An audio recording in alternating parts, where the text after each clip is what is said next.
में सज्जन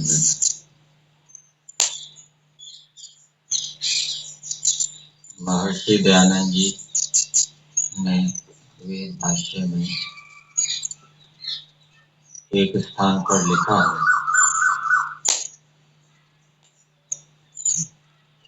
कि नियम से किया गया यज्ञ वर्षा का हेतु होता। अर्थात जब नियम से यज्ञ करते हैं, प्रतिदिन करते हैं, दोनों समय करते हैं, तो उसके कारण वर्षा होती।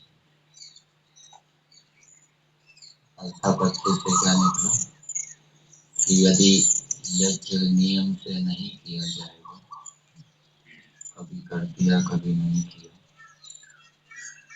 तो वो वर्षा का निमित्त, वर्षा का कारण नहीं होगा। इसी प्रकार से दूसरे जो कार्य नियम से किए जाते हैं,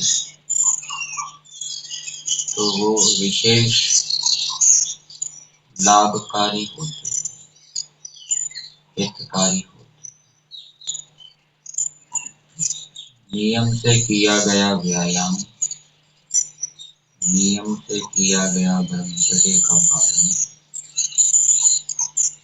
शरीर के बल को बढ़ाने का कारण नहीं। कभी व्यायाम कर लिया, ब्रह्मचर्य का पालन कर लिया, कभी व्यभिचार कर दिया, व्यायाम नहीं किया, तो वो शरीर के बल को बढ़ाने का निमित्त नहीं। इसी प्रकार से नियम से किया गया मिताहार शरीर के बल को बढ़ाने का हेतु हो।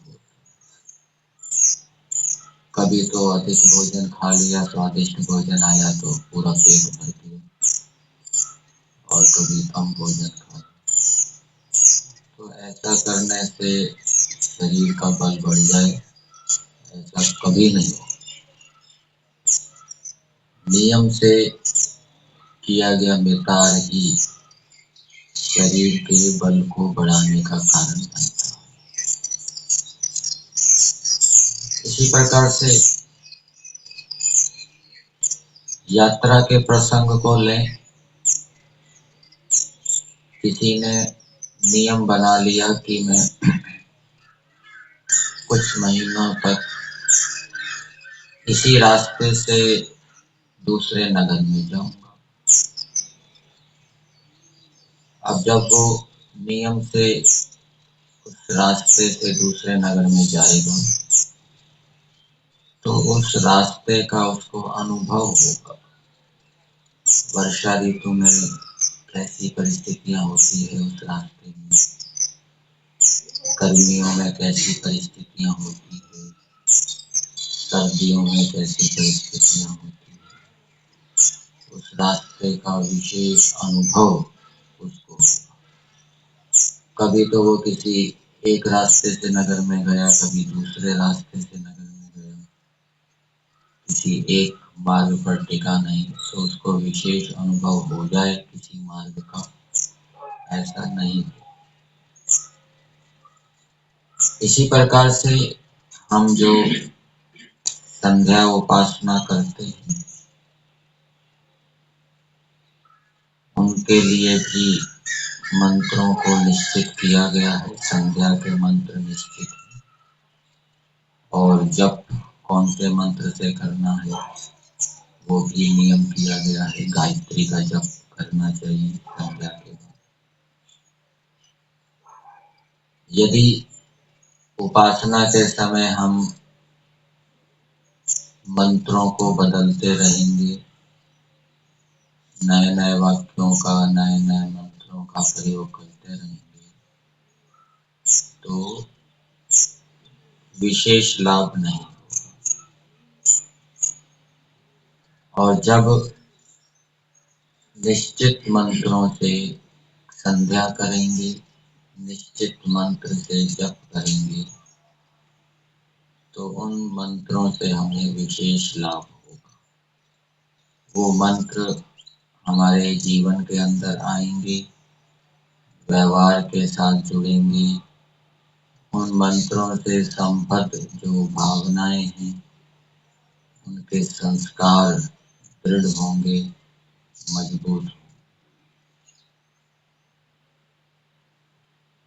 परंतु नियम का पालन करते समय भी एक बात ध्यान में रखनी चाहिए। कुछ नियम ब्रह्मचर्य, सत्य, अस्तेय से संबंधित हो। योग दर्शन की भाषा में इनको यम कहते हैं। 5 यम है: ब्रह्मचर्य, सत्य, अस्तेय, अहिंसा, अपरिग्रह। और 5 नियम हैं: शौच, संतोष, तप, स्वाध्याय, ईश्वर परिणाम। इनसे संबद्ध भी नियम होते, संकल्प होते हैं कि मुझे स्वाध्याय करना है, स्नान करना है। इन दोनों प्रकार के नियमों में, व्रतों में, जो यमों से संबंधित नियम है, व्रत है, संकल्प है, उनको मुख्य मान के चलना चाहिए। और नियम अर्थात शौच, संतोष, तप, स्वाध्याय, ईश्वर परिधान, इनसे संबंधित जो संकल्प है, नियम है, व्रत है, उनको गौण मान के चलेंगे। अर्थात कभी कभी उनको छोड़ना भी पड़ सकता है, लेकिन यमों से संबंधित जो व्रत हैं, जिनको महाव्रत कहा गया है, इनको किसी भी परिस्थिति में नहीं छोड़ना। तो इस प्रकार से मुख्य और गौण नियमों को जानते हुए मुख्य नियमों का पालन करेंगे तो उससे उन्नति, प्रगति होती है।